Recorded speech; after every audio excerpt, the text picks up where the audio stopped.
Hey friends, welcome back. We're diving into Season 2, Episode 2, and we're going to cover a real classic Sunday school story, which is the story of Noah. We're going to break that down, and then we're going to get into what's really going on that you probably didn't learn in Sunday school, and we're also going to learn about this cool, it's a Greek word, right? Oh, yes. It is Greek? It is Greek. Telos. Yeah. So, Phil, please tell us more. Perfect. Great. Well, all of us, whether Christian or not, probably have something in our head as far as Noah and the ark. Yeah. Because it has graced our nurseries if Yep. you were growing up in church, right? Like the youngest of the youngest classes with the babies and toddlers. Yeah. Had all sorts of Noah's Ark themed stuff. And of course, it also played a part in popular culture about 8-9 years ago when there was a movie, Russell Crowe in it and stuff like that. So the artwork around it has been familiarized for sure. And that's the exact reason why we're diving in, because we're so familiar with it as this childhood story. Do you have any particular childhood memories of Noah and the Ark? Yeah, I mean, I feel like, I can't remember if it was Fisher Price or, whatever, one of the classic toy makers. Mm-hmm. If you watched last episode, I promise I did not throw this one at my sister, but a classic ark, with the little animals in it, and you would open it up and pull them out, and you could stack them on the deck with Noah and his wife, and classic, piece of childhood. For me, there was this vacation Bible school, and every day had a different craft. Okay. And this craft was like, what's the word I'm looking for? It was like this bag type material. The burlap? Burlap Yeah, sack, yeah, right? yeah. And on it, we like hot glue gunned different colored macaroni. Okay. Which was already rainbow shaped itself, right? It was right.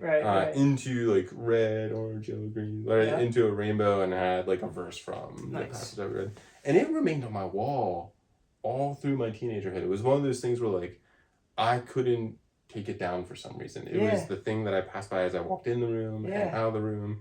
And even though I had posters of bands and baseball, and like other stuff in the room, I could never quite take down that childhood one down. So maybe we should add that to the list of things that can survive the apocalypse, right? We have roaches, the original Nokia phone, and I think we should add macaroni art. Well, yeah, from Christian events, like it's somehow anointed. Yes. To survive the apocalypse. That's fantastic. Yeah, it probably still is somewhere, knowing me and my parents and all that too. So, all this to say again, we've got this familiarized version of Noah in our heads and hearts, and most of the time that familiarized version is a very like child-oriented story. Yes. We've got this cute boat, animal, zoological scene going on of surviving a flood that teaches us about God and his ability to rescue.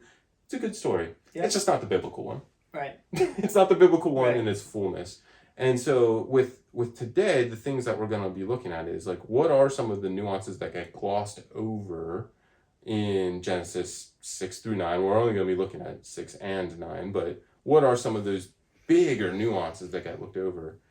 And I'm going to introduce this word telos, right? So this telos it's a Greek word for ending, but it's not just the ending as if like the timer ran down or like the sand timer finally like dropped its last grain of sand. Right. Telos is more of the fulfillment, the completion, the turning over from one thing to the next, or something that has finally met its aim. Yeah. Right? The dart's been in the air long enough. It finally has hit the bullseye. And now it's time for the next dart, or however you might think of something being fulfilled. But the telos of violence would be my subtitle for this episode, is what is God getting at when it comes to violence, both human violence as well as divine violence. And I think this story has a lot to say about that. That's not going to show up in your Lego version or Tycho version or my macaroni version on the wall. So with that said, Kyle, we're going to dig into the scriptures. Do you want to read them? Should I read them? Yeah, I'll read them. Great. Yeah. So Genesis 6, 1 through 5 is where the story begins. And we're going to hit you up first with verses that completely get looked over anytime we talk Yep. about this story. So 1-5. Here we go. Genesis chapter 6, verses 1 through 5. When men began to increase in number on the earth, and daughters were born to them, the sons of God saw that the daughters of men were beautiful, and they married any of them they chose. Then the Lord said, My spirit will not contend with man forever, for he is mortal. His days will be 120 years. The Nephilim were on the earth in those days, and also afterward, when the sons of God went to the daughters of men and had children by them. They were the heroes of old, men of renown. The Lord saw how great man's wickedness on the earth had become, and that every inclination of the thoughts of his heart was only evil all the time. The Lord was grieved that he had made man on the earth, and his heart was filled with pain. All right, so Kyle, when you're reading there about Nephilim and the sons of God marrying daughters of women and all this, like 120 years, Wild. Like, we could do a whole podcast just on that. Totally. Right. Yeah. What stood out to you as you were reading that? What were thoughts or questions that you There's had? a lot there. I think what's fun is the deeper you dig, there's more things you can pull at, more nuggets. And I think that as you develop your relationship with the Holy Spirit and you're digging into the Word, that's where the treasures are, right? That's why you have people that are in their last chapters of life, and they're saying, I love this book, I read this book all the time. And the reality is you can read the entire Bible in a year, even as a working professional. So what's taking you back? Well, you got to understand, we're going to focus on certain things today because we only have a container that's a certain size, but you can learn about this. You can dig deeper on a whole host of these threads that come up, but that's a story for another day. Yes, it is. And it's worth just acknowledging, like, Right. there's some stuff here. Right. Wait. I'm sorry, what? That's why we're only 120 years old, is because, like, sons of God married the daughters of men, and, like, yeah, there's a lot there that is worth pulling the thread on, seeking out the rest of Scripture on. There's some really fun interpretations that have been handed down for thousands of years on these exact verses. Yeah. And yet, the part we want to focus on here today is where you were finishing off there about every inclination of the human heart only being violent all the time. Yeah. And God having regret and pain in his heart about that, right? And so what I need us to stop and do before we get to Noah and animals and a boat and a flood and all this is to actually, like, really try and immerse ourselves in that setting. And what that doesn't mean is that Kyle and I are about to duke it out with violence in every fiber of our being, because Kyle would win real quickly. Kyle, well, I partially met Kyle because he was in boxing in college. Like, that's part of how we got along, is I would visit his boxing matches. Do some good ninja moves, though. Of getting away, of how quickly I can run away. Oh my gosh! We used to emulate Ninja Warrior. It's true. Back in the day on the playgrounds and get kicked off the playgrounds. Anyway, that's nostalgia for another day. I think that children of all ages and stages should be able to play on playgrounds. I'm just gonna say that for the record. We apologize to Southampton Township Clerk, and at the same time request new ordinances. Yes. Yes. But actually, like, I sort of made my point in that humorous way, is even if just two people in a room had only violent hearts, every inclination, every single moment, this room wouldn't last. Yeah, let alone a household. Think about your household. Yeah. If that was the case. Right. The four of us in my family would not last, right? And think about it this way too, if the mailman was late, if the Amazon package was late. And death. Your inclination was, that guy's got to die the moment he gets to my door. Yeah. That's what this passage is actually portraying, right? Imagine, and you should keep going bigger with this imagination too. Imagine your block that you live on. Right. All the human beings on that block only being violent in every inclination of their heart all the time. It would be chaos, it would be violence, it would be last man standing, dog eat dog, right? Gladiator style. I mean, if just one block Yeah. of the town you're living in were to be that, it would be worldwide news.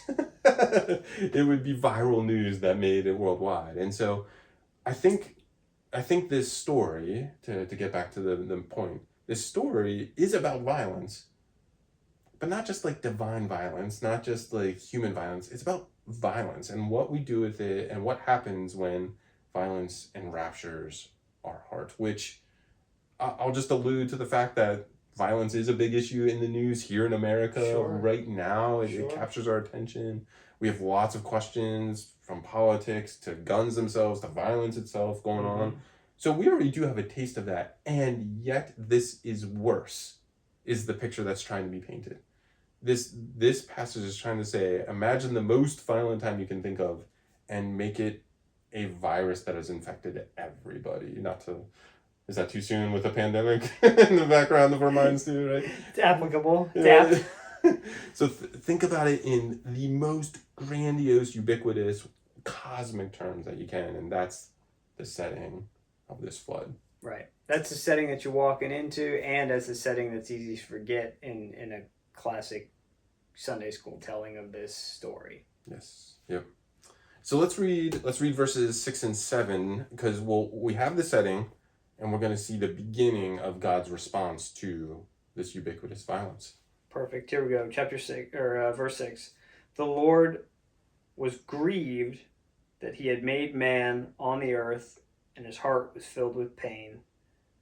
So the Lord said, I will wipe mankind, whom I have created, from the face of the earth, men and animals, and creatures that move along the ground, and birds of the air, for I am grieved for what I have made them.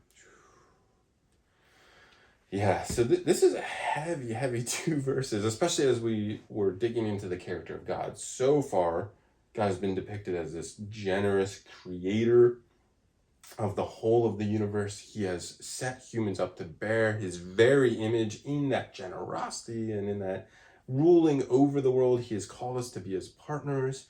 Even as we explored sin, he has been both full of grace and truth, we talked about in that chapter.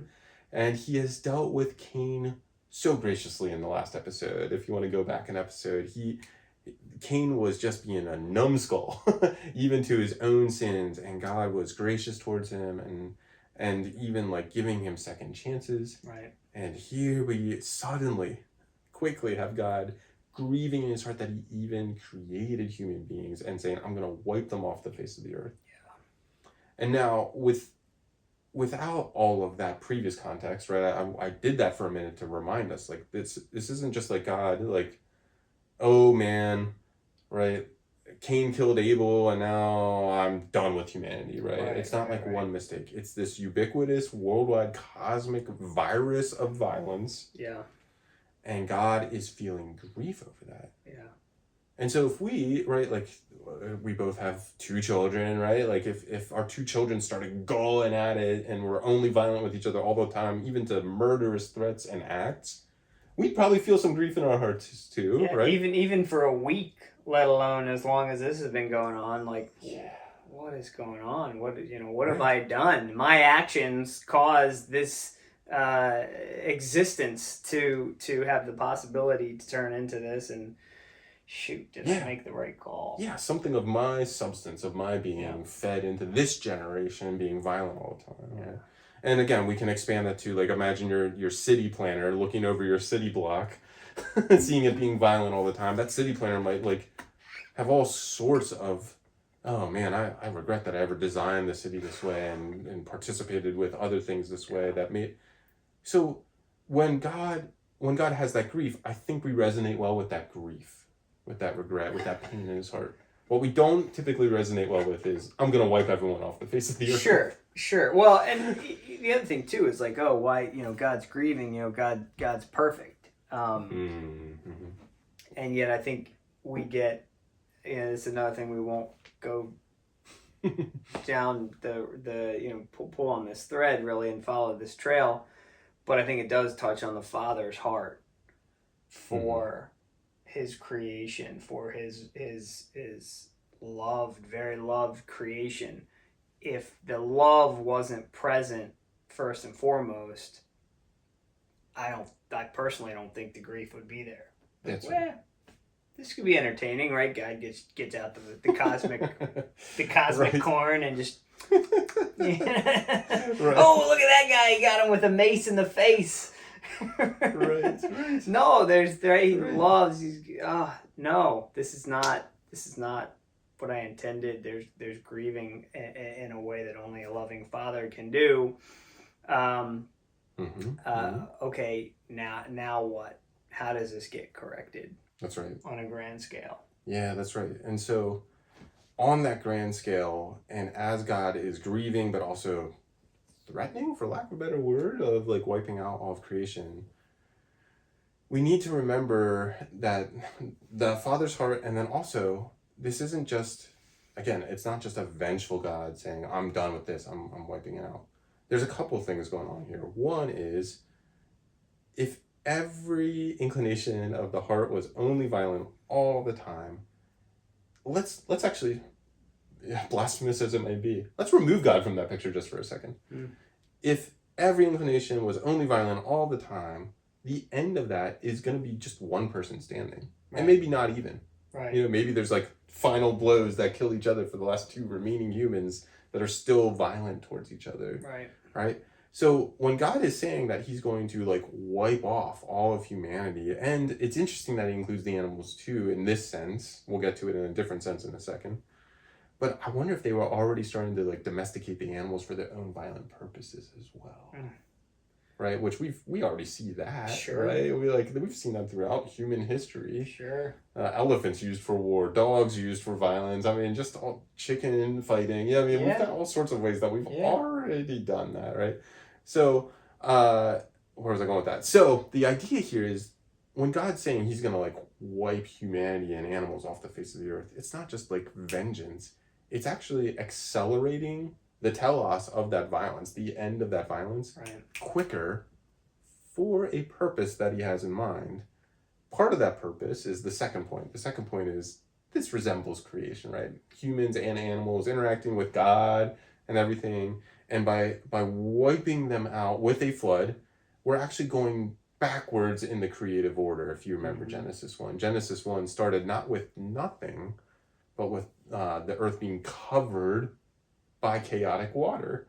And so we're actually like, God's actually saying, you know what, creation has been moving forward, and then humanity is taking it backwards. Let's actually accelerate that. Let's take it all the way backwards and start afresh, as we'll see.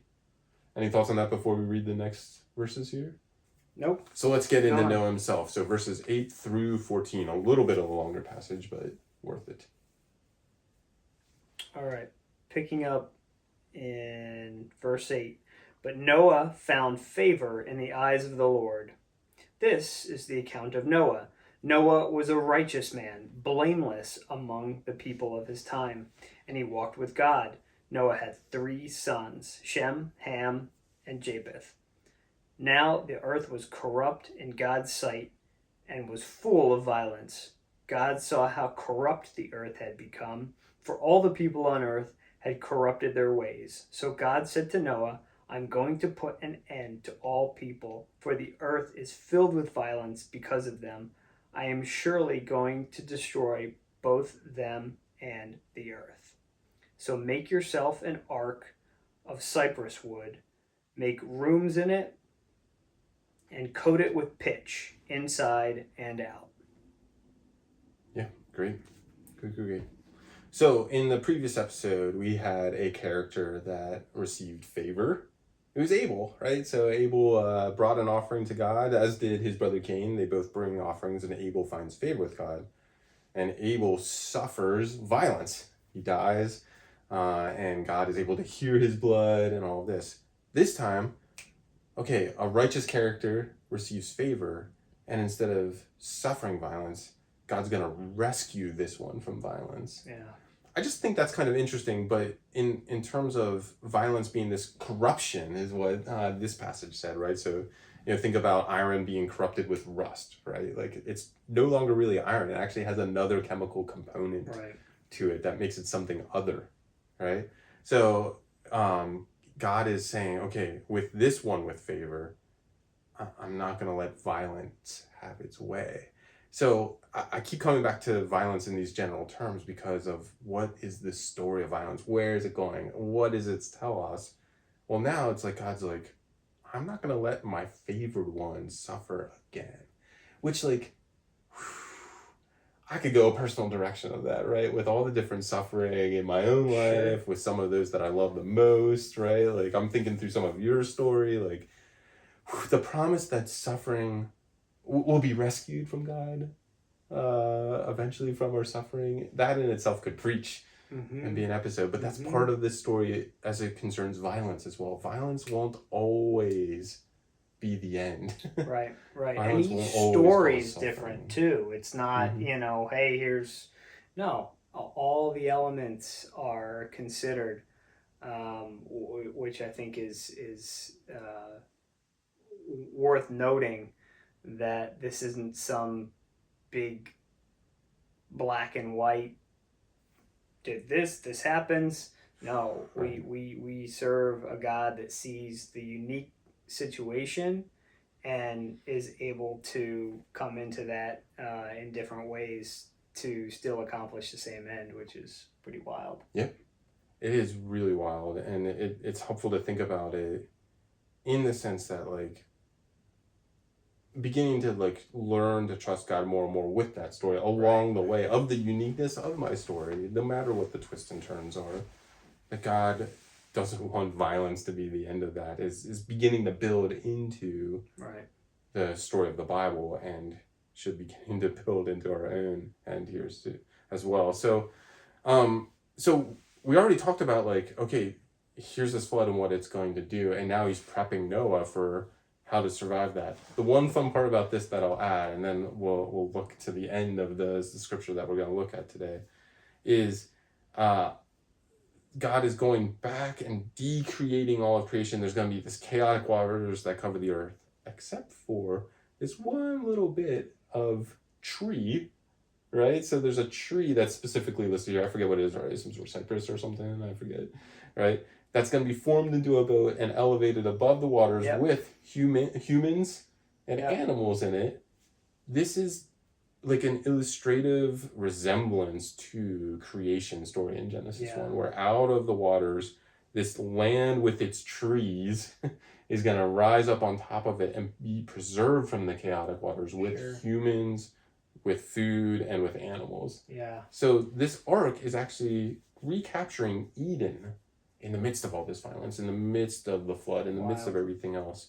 God is saying, you know what, even with decreation happening all around, I'm going to preserve Eden right here in this little boat. I know it's a huge boat. In this little boat, cosmically, is going to be preserved his purposes, his creation, his hope for humanity. It's all going to be in this box. Picture, like, intrusive thoughts, like, did I lock my door? Picture Noah, like, did I put the pitch in that final room? Like, whenever this thing's just shaking, it's about to come off of the supports that it was built in. That had to be something else. Yes. Creaking and groaning under its own weight for the first time. Unreal. And just the unending rain. I mean, we complain if we get like a couple rainy days in a row, but we don't live in Pittsburgh or London or Seattle, some of the places we're familiar with. Yeah, so, I'm still a Denver guy at heart now, so like the rain is like, it's a thing. If it's a couple days, I'm like, get me out of here. I need some sunlight. Yeah. And oh man, so there's so much there. We're actually going to skip the 40 days and 40 nights and all that stuff with this passage, but one more thing with Noah here before we go to the rainbow, the other childhood memory, right? Is notice here that Noah was a righteous man, And righteous, so all the rest of humanity has been corrupted with violence. Mm-hmm. Specifically, I'm not just like making that up. Corrupted with violence is the picture of all of humanity, but Noah was found as a righteous man. So here's this other point about the story of violence, the telos of violence and where violence is going, is righteousness is contrasted to violence. Mm-hmm. Righteousness is contrasted to human violence and violence on creation as well as violence on each other. Mm-hmm. Noah is found to be righteous while the rest of humanity is corrupted with violence. And we get an even clearer picture, right? I've been like, imagine a camera slowly getting into focus. That's what I've been trying to do with all of these verses that we're spending way too much time on. Like, is like, violence. Oh, it's not good. And God's doing something about it. And here's this person that's righteous, but he's not corrupted by violence. It should start clicking even deeper of, what? I need to think about violence. I need to think about my views on violence. I've been really convicted in the last year or two about the what violence I consume. Yeah. You know, some of the video games I like to play has some essence of violence. Some of the sports I like to watch have some essence of violence in it. And I'm not telling you what you should do or what is right. I'm just saying in this moment, these sort of passages with this sort of thinking should cause us to pause and think. I'm not going to tell you which direction to go with watching football or whatever. Sure. But what I will tell you is righteousness is contrasted with the corruption of violence, and that means something for where our own minds and hearts are as far as what we consume, as far as what we assume about violence and its use and what is right and what is wrong. Yeah. Can there be righteous violence? Right.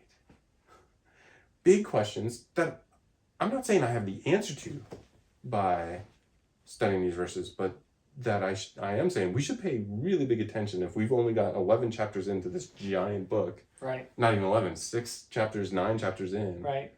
We should be pausing and really considering. So we're not going to answer those big questions about just war, righteous violence. There's some really good debate on that, even for someone that's more pacifistic like I am. But we don't have time. We don't have time to Which go is a shame, because I like answer. violence. Yes. I know.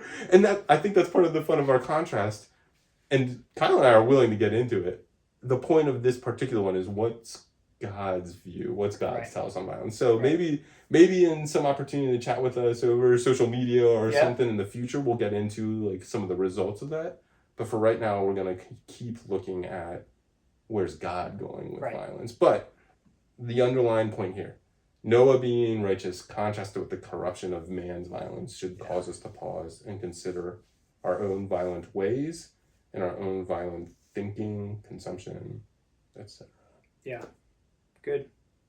Let's get to the next verse, which I lost in my notes. Sorry about that, camera, for seeing my bald head. So we're going to skip ahead to the rainbow scene. And this passage is Genesis 9, verses 8 to 17. And just quick context while Kyle finds the verse is that we've got a flood happening. There's been some fun with ravens and doves and olive branches. Some of that, if you're familiar with the story, you know quite well. If you're not, basically what it is finally the flood has receded. Noah and his wife, his 3 kids, and their wives are finally on dry land, and Noah and God are about to have some level of interaction here. So there's the quick chapters 6 through 9 as we get into Genesis 9, 8 through 17 here. Perfect. Here we go. Chapter 9, verse 8. When God saw Noah... Let's try that again. I've not had enough coffee yet today. Clearly. Then God said to Noah and to his sons with him, I now establish my covenant with you and with your descendants after you, and with every living creature that was with you, the birds, the livestock, and all the wild animals, all those that came out of the ark with you, every living creature on earth. Establish my covenant with you. Never again will all life be cut off by the waters of a flood. Never again will there be a flood to destroy the earth. And God said, this is the sign of the covenant I am making between me and you and every living creature with you, a covenant for all generations to come. I have set my rainbow in the clouds and it will be the sign of the covenant between me and the earth. Whenever I bring clouds over the earth and the rainbow appears in the clouds, I will remember my covenant between me and you and all living creatures of every kind. Never again will the waters become a flood to destroy all life. Whenever the rainbow appears in the clouds, I will see it and remember the everlasting covenant between God and all living creatures of every kind on the earth. So God said to Noah, "This is the sign of the covenant I have established between me and all life on earth." Yeah, great. Thanks, Kyle. So the main words over and over again are covenant and rainbow, and we're going to dig into both those words here quick. So the way I would love to think about covenant for this episode, and I do think we're going to dig into covenants in general in the future, but the way in this episode is covenants are severe promises, severe agreements, promises and agreements that have consequences. So it's not just like, oh yeah, I promise to, right, like pay that bill or be at this place at this time, and then it's like, oh okay, like you're a little late, whatever. No, these are like severe promises, severe agreements with laid out consequences. Right. Is covenant thinking, and covenants, real quickly, they play a major role, especially in the book of Genesis, but also through the Bible. Sure. All the way into Jesus' time. Jesus, right before the cross, is talking about a new covenant. Right. And so there is something really significant here. We're going to dig into this one because of the rainbow. Sure. The rainbow is really fun in a lot of ways because it almost is the embodiment of the childhood way we look at the story of Noah. It always comes back to like a rainbow hovering over the ark and all this, when really like the ark is probably done with. It probably crash landed and like they're already on the sea, like they're already on the land. They're talking to God. They're like, all the animals are out of the ark at this point, but in our minds, right, like the rainbow's like normally in the picture with the boat on the water. Right. Right. But after the millions of dead things that are underneath the yeah, I guess we haven't really dwelled on that. So like in that childhood version, we don't dwell on every human being but 11, I haven't done the math again, 2, 5 or 6, so like 7 or 8 people. I think one of the sons didn't have a wife, but that might be in a later interpretation. But anyway, there's 7 or 8 people, yeah, and 2 of every animal, and all of Noah's neighbors. Yeah, I mean, I think to put it into context, the only thing that I can think about, some of you may have seen clips of like, a tsunami and, Sure. What that looks like is just as far as the devastation, in a particular city. And that alone is hard for us to wrap our minds around. Right. And now put that on a global scale. Yeah. Right? There's no preparing. There's no, hopping in my speedboat, going to the top of a tall... No. You're done. Yes. Yeah. It's so forceful that it would be the equivalent of a nuclear blast. Sure. Just the sheer force. If you've ever seen, a river that floods its banks, right? We're talking a fraction of what happened, again, to overuse the word to make the point, violence. So I think to make that point of like, yeah, look, above the water, we've got this nice ark and everyone's happy. But what maybe was left out of that Sunday school story was certainly an incredible amount of violence as we reach the telos of this story. Yes, incredible amount of pain and suffering. No one's illustrating all the drowning victims of Right, this. No right. one's illustrating the people trying to climb up the Yeah, if you boat say, or hey, whatever, what's the worst way you want to go? I would imagine that drowning is on many people's list. Yeah. And for good reason. Yes, for very good reason. And all the animals too, right? Yeah. And so this story is severe, to come back to that word. And we often forget its severity in the light of rainbows and things like that. But the rainbow actually has a very severe meaning to it as well. And that severity is more easily caught when you investigate the Hebrew even just a tiny bit. So this word for Hebrew, it actually just means bow. as in like a bow and arrow or war bow. And even in some of the older translations, it gets translated to war bow the other 76 times that it's used throughout the Old Testament. But here it's translated rainbow rightly, because if we saw something shaped like a bow in the sky that God is recalling, we're gonna, we would easily translate that too as like, oh, he means the rainbow, even though he's using the word bow for bow and arrow, right? But this is worth inspecting and worth meditating on here for a second. So this covenants in the day always had symbols and symbolic actions and meanings that would remind someone of the covenant. So oftentimes it was blood or a sacrificial animal, something that would like cause you to remember the terms. And so here it's this rainbow in the sky, and yet the word for it is not rainbow, it is war bow. It is bow and arrow, right? More violence. And so Kyle, when you think about a rainbow, which direction is this particular war bow, this rainbow pointed? Yeah, with the traditional bow, it's shaped straight up into the heavens. Right. And so violence, right, is symbolized by this bow. This technological advancement of violence for that day, right, is pointed at the sky. And God is saying, when I look at this bow pointed at myself, I will remember my covenant to not wipe out you all. And what this rainbow is symbolizing is the telos. The telos of violence is no longer aimed at humans. Right. It's no longer going to be something that like God will allow humans to go to this corrupted end where it will be only violent all the time. God will not allow it, but he also will not be the one that perpetrates it in saying that he's going to wipe out everything again. He will not do it with the waters. Right. And instead, this is the between the lines part now. No pun on rainbows intended. But right? But between the lines is what he's saying is violence on this level will be reserved for myself. Yeah.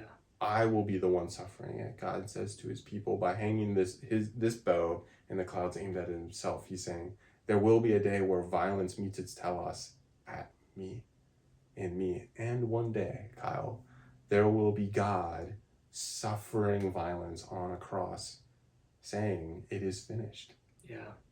It is forgiven. It is. Bet you didn't hear that in Sunday school, kids. Right. And the cross is an extremely violent act. We will certainly get it to Jesus at some point in this podcast, and the crucifixion and resurrection, all that.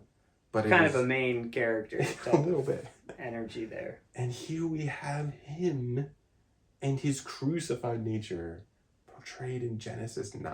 Wild. Portrayed in Genesis 9. We already talked about that a little bit in Genesis 3. And we actually talked about it a little bit in Genesis 4 about there's going to be this snake crusher that comes from the woman, right?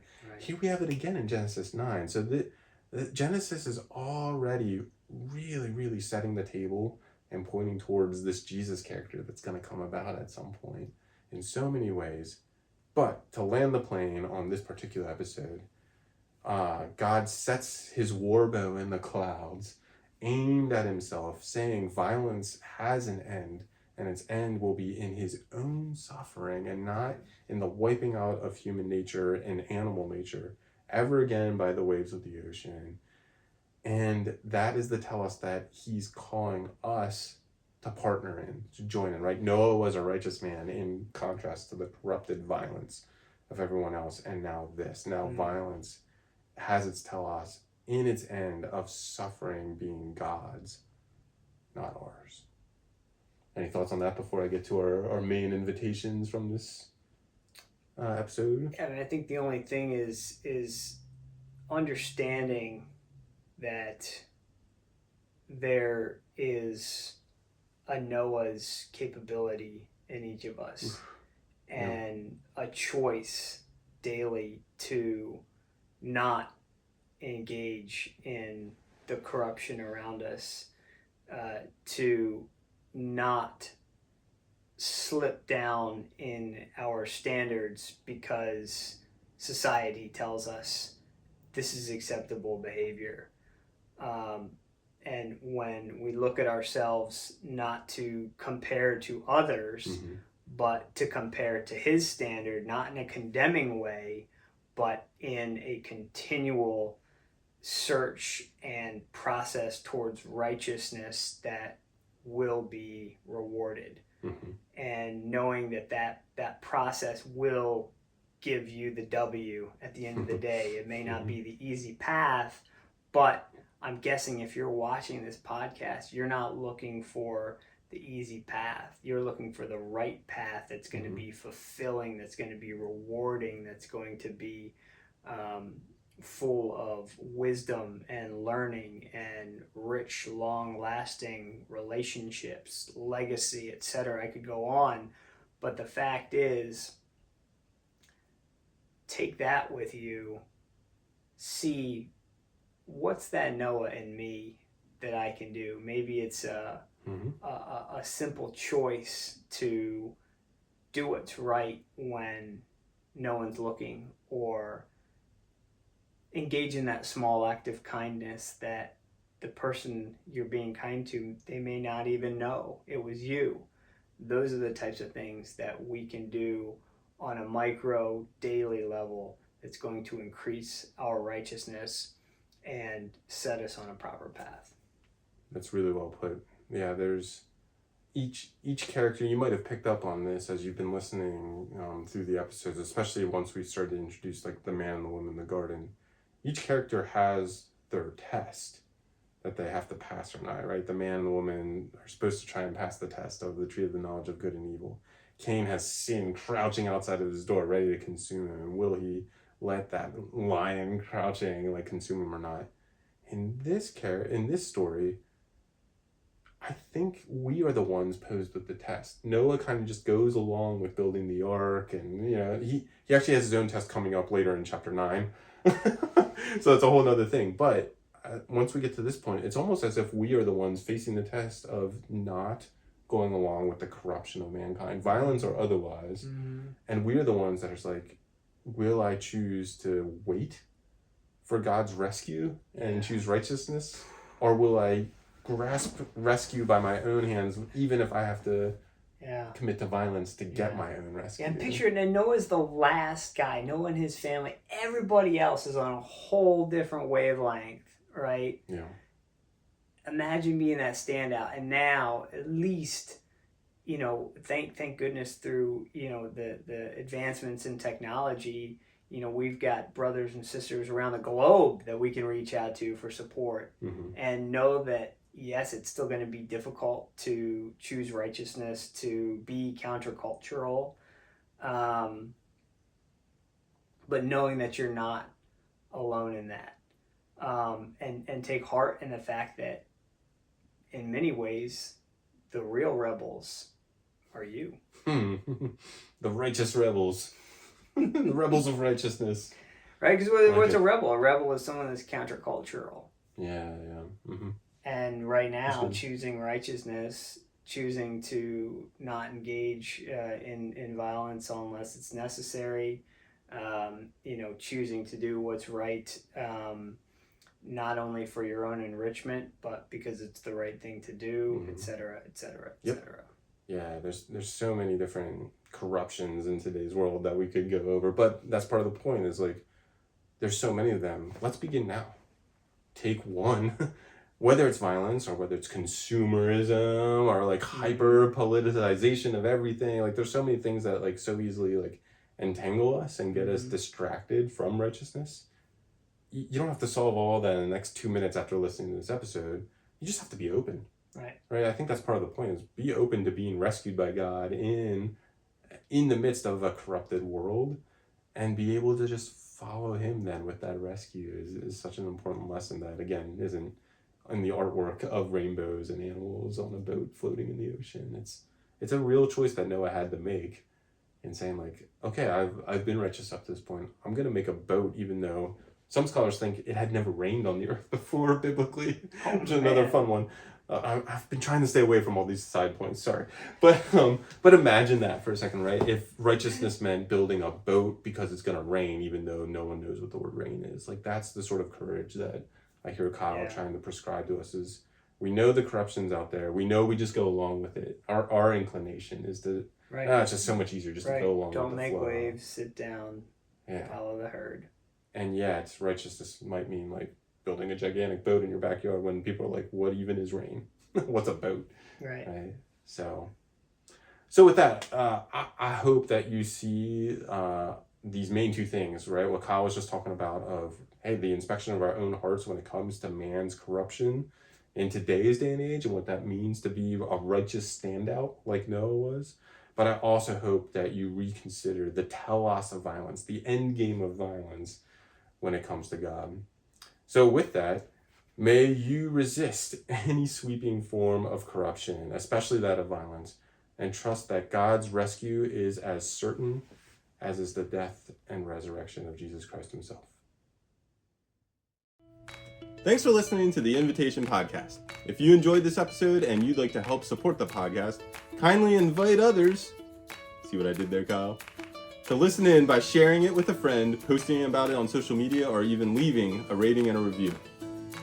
To catch all the latest and greatest, give us a follow on Instagram, Facebook, or X at The Invitation Pod, and help us share the invitation with others. Thanks again. We hope you'll tune in to future episodes.